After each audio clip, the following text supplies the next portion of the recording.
বোন, আমার কাহিনীর সাথে মিলে গেল।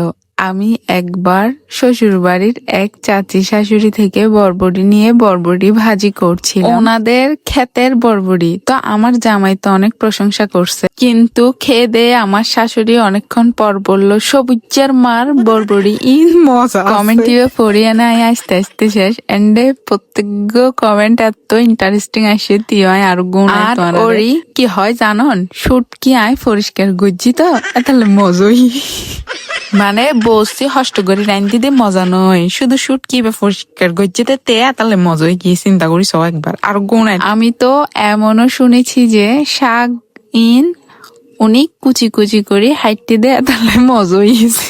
মানে একটা কমেন্ট আসছে যে এন্ডে আই তো ফটো মনে করছি দিবা আর লগে গটে এখন দেখিনি প্রত্যেক ওরি অকলে সেম ডায়লগ। এরে একটা কমেন্ট আসে কে হইম আর সুন্দর কমেন্ট আসে হদ্দে আফা আর ওর বোন ফালার মানে কি হইম মানে হনে রান্দের ইবা ইম্পর্টেন্ট নো, কিন্তু ইম্পর্টেন্ট হয়ে যে ব্যাগ তাজা জিনিসের মানে তাজা নইলে মজা নয় তো হষ্ট করি দে বচ্চি রাইন দিয়ে ইয়ান ইম্পর্টেন্ট নো, ইয়ান হইলে তারা সর হয়ে যাইব গে, ইয়ান হওয়া যাইতো না। আর যদি বুলে হনদিন কিছু রান্ধে ও বা যে মজা মাঝে মাঝে আত্ম মনসার দগ্গ অ্যাওয়ার্ড আনিয়ে দিবেলাই সারা রাধুনি।